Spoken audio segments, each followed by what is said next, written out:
सुगंध पुष्पाणि साकारो भवानी च पुष्पांजलि मया दत्त्वा ध्यान भक्तवत्सले हिमाचमय्यम सागसायुधम सौवहनम सौपताक हनुमते। यहाँ जो दुर्गा पूजा भलनी में है, कब से मनाया जाता है? हमारे यहाँ 1974 से दुर्गा पूजा मनाया जाता है और प्रतिवर्ष की तरह ये तो 50वां वर्षगांठ है। जी जी। किस विशेष रूप से क्या तैयारी हुआ है? विशेष रूप से हम लोग यहाँ उत्तर प्रदेश के बहुत बड़े कथावाचक श्री मनोज अवस्थी जी को यहाँ लाए हैं। विशेष आकर्षण पूजा का यही है और सारे कार्यक्रम है। बहुत विस्तृत कार्यक्रम मेरा है। आपका परिचय? केदारनाथ मंडाली, सचिव दुर्गा पूजा समिति।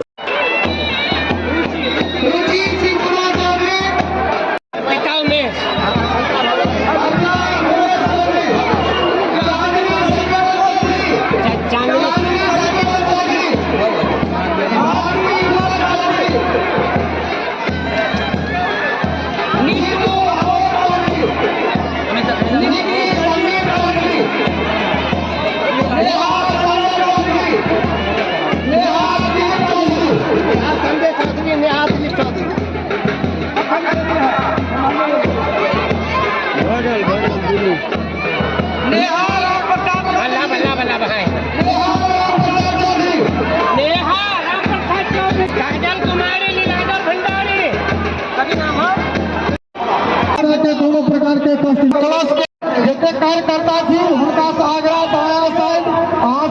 छोट मोट गाड़ी जो है तो आवाज दे देवे।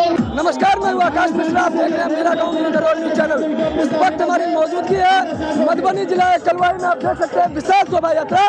बताया जा रहा है कि 50 वर्ष कंप्लीट हुए, 50 वर्ष ये स्वर्ण जयंती महोत्सव आप देख रहे हैं। विशाल शोभा यात्रा भलनी से, कलवाही प्रखंड के भलनी से ये विशाल शोभा यात्रा निकली है और यहाँ के जीवसधार में गलस के क्रम में जा रहे हैं। बताया जा रहा है प्रति वर्ष की तरह इस वर्ष भी बड़े ही धूमधाम के साथ यहाँ पर दुर्गा पूजा उत्सव मनाया जा रहा है।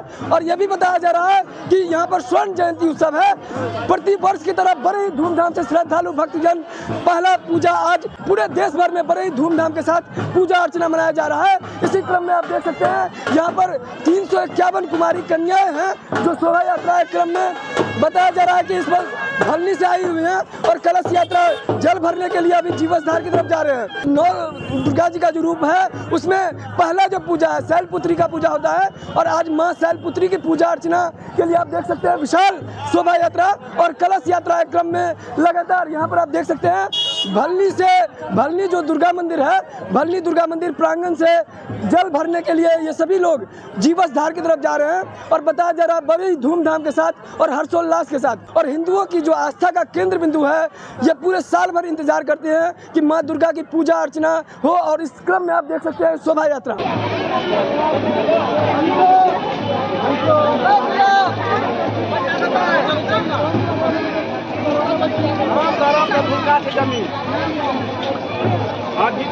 बचा कर चलिए एकदम धीरे धीरे।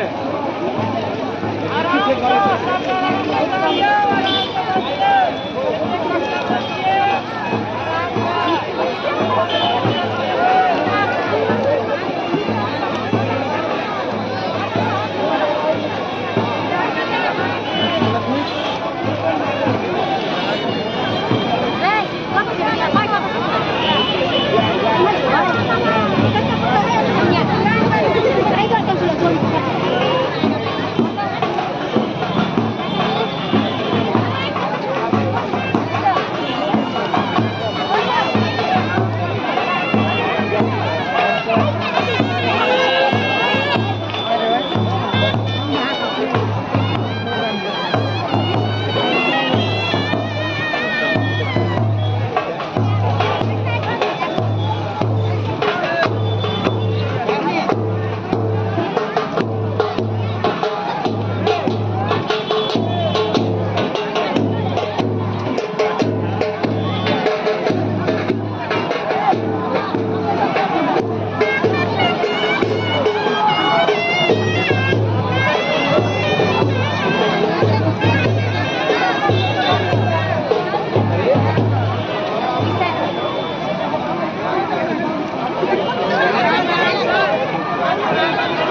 नमस्कार, मैं हूं आकाश मिश्रा। आप देख रहे हैं मेरा गांव मेरी धरोहर न्यूज चैनल।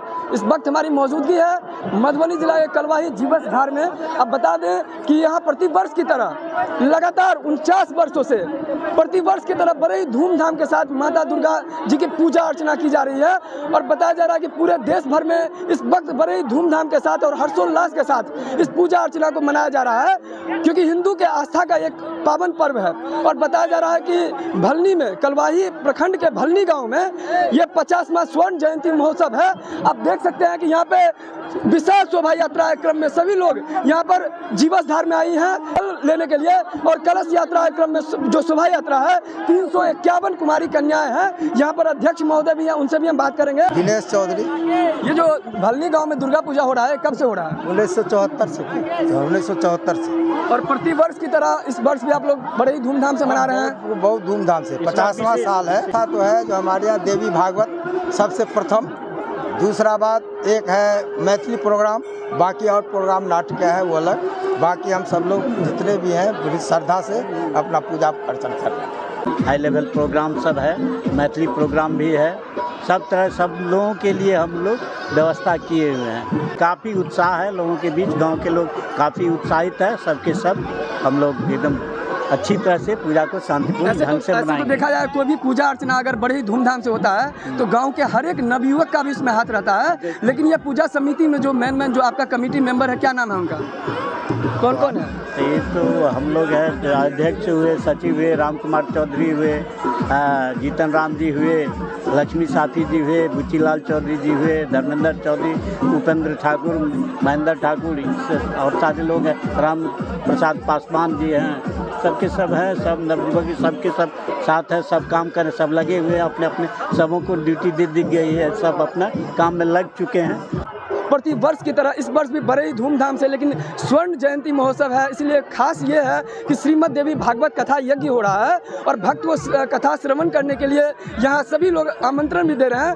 राम कथावाचक हैं और बताया जा रहा है कि जो कथावाचक हैं बुंदेलखंड से आ रहे हैं। विशेष रूप से यहाँ पूजा अर्चना में यहाँ आज जो पूजा अर्चना है कौन सी देवी का? वैसे तो 9 दिन 9 अलग अलग देवी की पूजा होती है, आज किन की पूजा है? आज शैलपुत्री का पूजा होने जा रहा है। आज कलश स्थापन है, प्रथम शैलपुत्री छो, आज शैलपुत्री का होगा, कल द्वितीय ब्रह्मचारिणी का होगा, तृतीय चंद्रघंटा का होगा, चौथे रोज चतुर्घंटा चो होगा, पंचमंग स्कंद मातेति, षष्ठंग कात्यायनी चो, सप्तमंग कालरात्रि महागौरी, चाष्टमंग नवमंग सिद्धिदात्री चो नवदुर्गा पूजिता। यही नवदुर्गा का पूजा होता है। और विशेष रूप से इस बार स्वर्ण जयंती महोत्सव भी मनाया जा रहा है भलनी में। हाँ, क्या कहना चाहेंगे ऐसे खास मौके पर? संपूर्ण पूरे जितने भी पूरे देशवासी हैं, हम सबको शुभकामनाएं देते हैं कि हमारे यहाँ पूजा होता है। हम लोग संकल्प करवाते हैं तो कहते हैं कि नाना नाम गोत्रा नाम, नाना नाम वर्णा नाम, एतद ग्राम निवासी नाम। जितने पूरे विश्व का होता है, सब विश्व के आदमी को संकल्प करवा के पूजा करते हैं ताकि हमारे विश्व में सुख और शांति छाया रहे।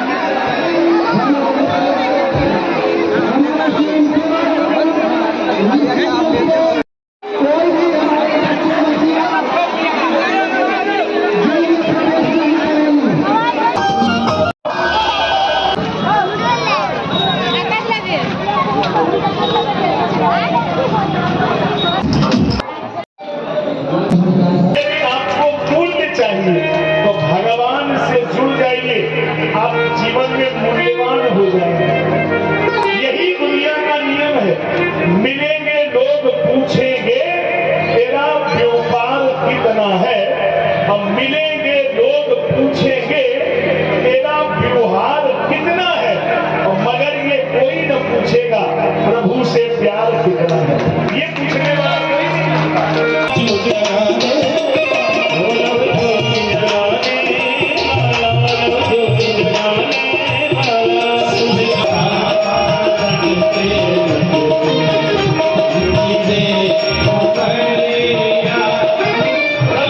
आप देख सकते हैं हमारे साथ अंतर्राष्ट्रीय स्तर के कथावाचक हैं, बताते हैं कि इनको किसी परिचय की मोहताज नहीं है और अंतर्राष्ट्रीय कथावाचक भी हैं और बताया जाता है कि समाज सुधारक भी हैं। इस समय जो हमारे साथ हैं ये मनोज अवस्थी जी महाराज हैं और ये जो कथावाचक हैं, बताया जा रहा है कि समाज को सुधारने का प्रयास करते हैं, जो धर्म के राह पे नहीं है उनको धर्म के राह पे लाने का प्रयास करते हैं। इनसे ही हम जानते हैं। आचार्य जी, मेरा गांव मेरी धरोहर न्यूज़ चैनल में आपका स्वागत है। बहुत बहुत धन्यवाद आपको। सबसे पहले यहाँ पर जितने भी श्रोतागण हैं, जो लोग यहाँ पे आए हैं जी, यहाँ पर बताया जा रहा है कि एक तरह से देखा जाए तो श्री राम कथा का भी श्रवण करने आए हैं जी, और श्रीमद् देवी भागवत कथा का भी श्रवण करने आए हैं। तो श्रीमद् देवी भागवत कथा का जो मर्म है वो क्या है? देखिए, आदि शक्ति जो पराम्बा है उसका उल्लेख सारे वेद पुराण शास्त्रों में है। वही आद्या शक्ति मिथिलांचल में माँ जानकी के रूप में प्रकट होकर के आई, और माँ जानकी ना होती तो ये रामकथा बनती कैसे? तो दोनों का सामंजस्य अगर मिलाया जाए तो चाहे कृष्ण कथा की बात हो, चूँकि देवी भागवत का जो पहला अध्याय आज शुरू हुआ उसमें भगवान कृष्ण की जो शादी हुई है सत्यभामा, और जो आज अब चर्चा अभी जो आपने सुनी जाम्बती के साथ, उसमें देवी भागवत का ही पाठ कराया गया। सबसे पहले माँ पराम्बा की कृपा हुई तब उनकी वो शादी हुई, उसका उल्लेख उसमें है। तो माँ कई रूपों में हो सकती है, चाहे वो माँ जगत की माँ हो और चाहे वो माँ अपनी माँ हो। माँ सदैव वंदनीय है और माँ के द्वारा जिन बच्चों को जो कुछ भी सिखाया जाता है वो कभी गलत नहीं सिखाती है और बच्चे उस आदर्श पर चलें। तो ये माँ है, किसी रूप में हो, चाहे मेरी माँ हो चाहे वो जगत की माँ हो, उसके आदर्शों पे हमें चलना ही चाहिए। ने भी बताया कि माँ दुर्गा जो है अलग अलग रूपों में होती है जी। इस बार जो माँ दुर्गा आई है वो कौन से वाहन से आई है? देखिए, बात ये है कि माँ जो दुर्गा माँ है वो तो अपने वाहन को कभी नहीं त्यागती है। जो उनके 9 रूप हैं, माँ का वाहन त्याज्य कभी नहीं है। माँ ने कौन सी सवारी की है? माता कभी भी जो पार्वती माँ है भगवान शिव के साथ बैल पे ही बैठती है, माँ दुर्गा है तो शेर पे ही बैठती है। सरस्वती माँ है, उसके लिए तो 2 प्रकार का वर्णन शास्त्र में आता है कि अगर वो सरस्वती माँ किसी के घर में आती है तो कभी कभी उसका एक वाहन, यद्यपि हम लोग इसी तरह कह देते हैं कि कभी वो उल्लू पर बैठ कर आती है तो आदमी को वो उल्लू की तरह बना देती है। क्योंकि जब बहुत ज़्यादा लक्ष्मी होगी तो उसमें धर्म और अधर्म 2 पक्ष होते हैं। जैसे लक्ष्मी को दोनों चाहते हैं, राम जी भी चाहते हैं और रावण भी चाहता है। अब प्रतियोगिता हो रही है जनकपुर में, आप मिथिलांचल में ही बैठे हैं, तो प्रतियोगिता में शर्त क्या है कि धनुष को तोड़ दीजिए, लक्ष्मी उसके गले में माला पहना देगी। तो रावण ने धनुष नहीं तोड़ पाया। ये धनुष क्या है? अभिमान, अहंकार ही धनुष है। और अभिमान का धनुष अगर रावण तोड़ दे तो भक्ति उसको स्वीकार कर लेगी। माँ भक्ति का स्वरूप है, भगवान ज्ञान के स्वरूप है। तो रावण ने जब अभिमान का धनुष नहीं तोड़ा तो राम जी ने अभिमान का धनुष तोड़ दिया, राम जी के गले में माला पहना दिया। तो रावण ने कहा कि तुमने हमारा वर्ण नहीं किया लेकिन ये अच्छा नहीं किया, तो क्या करोगे? कहा मैं तुम्हारा हरण करूँगा। तो जब लक्ष्मी उसके घर में अपने आप नहीं गई तो रावण हरण करके ले गया। तो राम जी के घर में गई तो राम जी के घर में प्रकाशक हो गई और रावण के घर पहुंची तो विनाशक हो गई, क्योंकि राम जी को वर्ण कर रही है और रावण हरण कर रहा है। तो आजकल भी लक्ष्मी दोनों घरों में जा रही है, नंबर 1 वालों को वर्ण कर रही है और नंबर 2 वाले रावण की तरह हरण कर रहे हैं। तो वो हरण भले ही कर लें लेकिन परिणाम उनका भी वही होगा जो रावण का हुआ है।